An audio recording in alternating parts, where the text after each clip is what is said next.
मम्मा पापा, मुझे नींद नहीं आ रही, प्लीज मुझे कोई कहानी सुनाओ ना। हाँ, मैं सुनाता हूँ बेटा। बेटा, मैं तुम्हें कुछ बातें बताना चाहता हूँ पहले, फिर मैं तुम्हें अपनी जिंदगी की कहानी सुनाऊंगा। बेटा देखो, तुम्हारे मम्मा पापा तुम्हारे साथ हैं और हमारे पास तुम हो। हम स्वस्थ हैं, दाना पानी की कोई कमी नहीं है। हमें इस जिंदगी की बहुत कदर करना चाहिए, क्योंकि ये सब कुछ हर किसी के पास नहीं होता। हमें कोशिश करनी चाहिए कि जब ये सब खुशियाँ हमारे पास हों तो जिंदगी को मुतमिन होकर गुजारें, एक दूसरे का प्यार करें, एक दूसरे का एहसास करें, क्योंकि जिंदगी में दुख आते कोई पता नहीं चलता। मुझे आज भी वो दिन अच्छे से याद है जब मेरी माँ मुझसे बिछड़ गई। ये सब कैसे हुआ पापा? हाँ बेटा, बता रहा हूँ। मेरी माँ काफी दिनों से बीमार थी और फिर एक रात मेरी माँ की तबीयत कुछ ज्यादा ही बिगड़ गई और मेरी माँ ने अपनी जिंदगी की आखिरी चंद बातें मुझसे की। बेटा, मेरे जाने के बाद तुम्हें सब्र करना होगा, क्योंकि ये प्रकृति का निज़ाम है।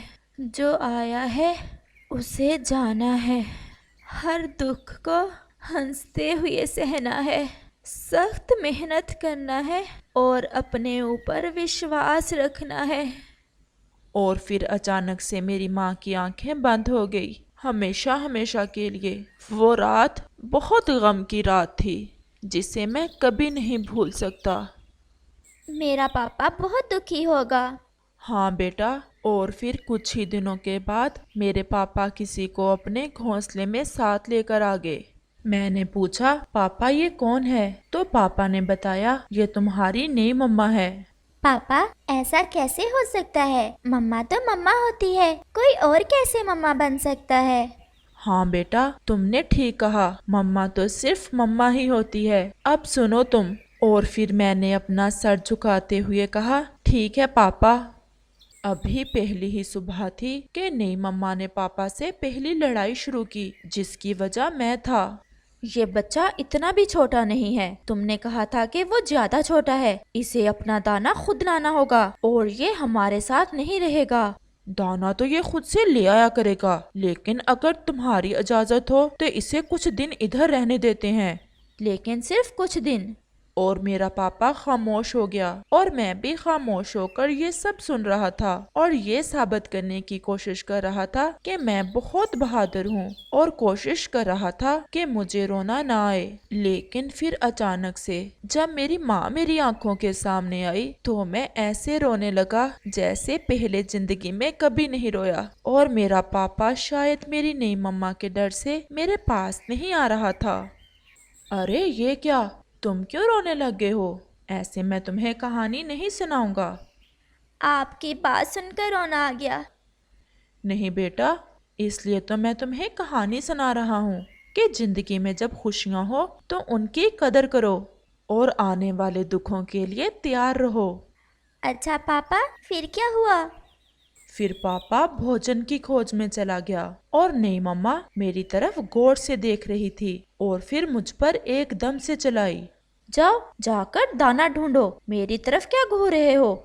और मैं चुपके से वहां से चला जाता हूँ। आज मेरा पहला दिन था जब मैं कुछ खाए बिना ही घोंसले से निकला था। मैं सारा दिन नदी के पास जाकर बैठा रहा और अपनी माँ को याद करके रोता रहा, और मुझे भूख और प्यास का कोई एहसास ही नहीं हुआ।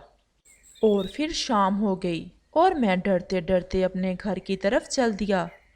पापा पहले से ही घर आए हुए थे। ये कोई घर आने का वक्त है? क्या करते रहे हो सारा दिन बाहर? आज पापा मुझसे ऐसे बात कर रहा था जैसे कोई अजनबी मुझसे बात कर रहा हो, लेकिन मैं डरते डरते बैठ गया और खामोश रहा। मैंने तुमसे कहा है इसे कहो अपना घर खुद बनाए। अब ये बड़ा हो गया है और अपना दाना पानी भी खुद करे। यही सोच रहा हूँ। और मेरा पापा फिर से खामोश हो जाता है। आज मुझे रोना नहीं आया था, लेकिन माँ की बातें याद आ रही थी कि हर दुख को हंसते हुए सहना है। और मैं चांद की तरफ देखते देखते सो गया। सुबह मैं थोड़ा मुतमईन था क्योंकि मैंने फैसला कर लिया था कि अब उस घर को छोड़ने का समय आ गया है। इससे पहले कि नई मम्मा पापा से कहकर मुझे निकलवाए, मुझे खुद पर विश्वास करना होगा। और मैंने आखिरी दफा अपने पापा की तरफ देखा, जो उस समय भी मेरी नई मम्मा से मुझे चंद दिन घोंसले में रखने की भीख मांग रहा था। और फिर मैं वहाँ से चला गया। पापा, फिर आप कहाँ गए? आप तो छोटे थे ना, रात को डर नहीं लगा आपको? नहीं बेटा, मुझे जरा भी खौफ नहीं महसूस हुआ। न जाने मुझ में इतनी हिम्मत कहाँ से आ गई थी। मैं दूर निकल गया और दूसरे जंगल जा बसा।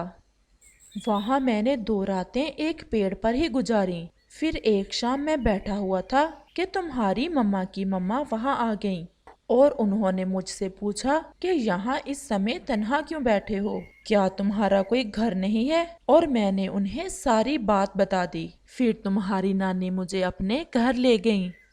अब तुम यहाँ रहोगे हमारे साथ। सब दुख भूल जाओ बेटा। आज से मैं तुम्हारी माँ हूँ और तुम मुझे माँ ही कहोगे। और मैं वहाँ रहने लगा।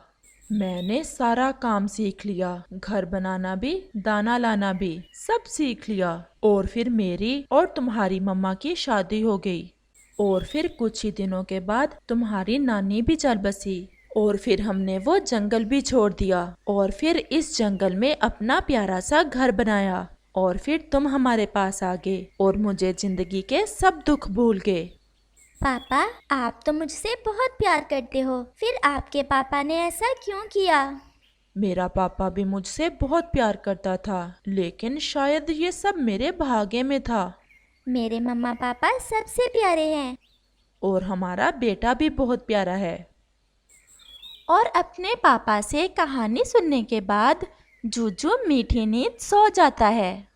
कालू भैया, मुझे 1 किलो अच्छे वाले आलू दे दें। आलू? चिड़िया, क्या आज पकोड़े बना रही हो?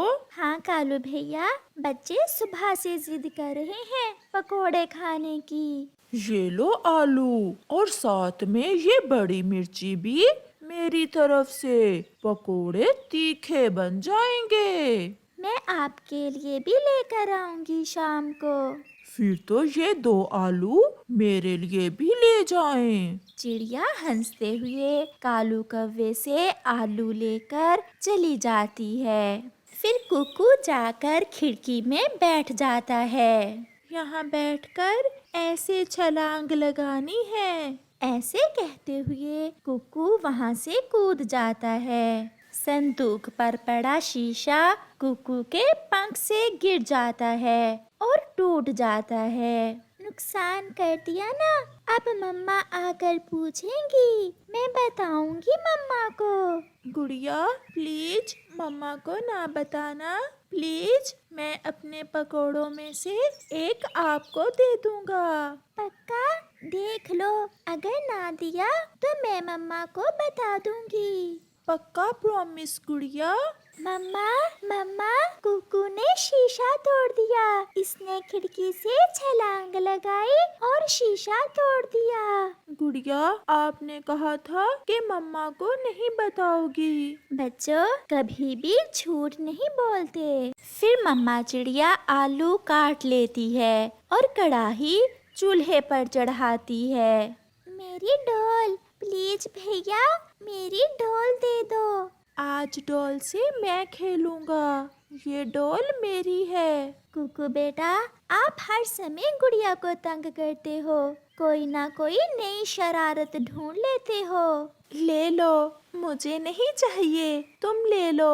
फिर गुड़िया अपनी मम्मा के पास जाकर बैठ जाती है। ये लो अपनी गुड़िया, मुझे नहीं चाहिए। ऐसा कहते हुए कुकू गुड़िया की डोल गुड़िया की तरफ फेंक देता है, जो सीधी कढ़ाई में जाकर गिरती है और गरम गरम घी के छींटे मम्मा चिड़िया के पंखों पर गिर जाते हैं। हाय, मैं मर गई। कुकू, ये आपने क्या किया? मेरे पंख जल गए। गुड़िया और कुकू रोने लग जाते हैं। कुकू, आपने ये क्या किया? मम्मा के पंख जल गए हैं। मम्मा सॉरी, मम्मा सॉरी, मैंने तो डॉल दूसरी तरफ फेंकी थी। मेरे पंखों पर बहुत जलन हो रही है। भैया, अब आप जल्दी से बुलबुल आंटी से मम्मा के लिए दवा लेकर आए। मम्मा, मैं अभी जाता हूँ, मैं अभी आया। फिर कुकू जल्दी से बुलबुल के पास दवा लेने चला जाता है। आंटी, आंटी, मेरी मम्मा के पंख जल गए हैं, प्लीज मुझे जल्दी से दवा दे दें। बेटा, कुछ बताओ तो, हुआ क्या है? आंटी, मम्मा पकोड़े बना रही थी कि पंखों पर गरम गरम घी गिर गया। ये मरहम पट्टी ले जाओ और इसे अपनी मम्मा के पंखों पर लगा दो। फिर कुकू जल्दी से मरहम लेकर अपने घर वापस उड़ता है और घर जाकर अपनी मम्मा के पंखों पर वो दवा लगा देता है। भैया, अब आप चुप कर जाओ। मैं ना कहती थी कि शरारतें ना करो। मैं अब ठीक हूँ बेटा, चुप कर जाओ। मम्मा, सॉरी मम्मा, मैं फिर कभी शरारत नहीं करूँगा। अच्छा, अब पकोड़े तो खा लो।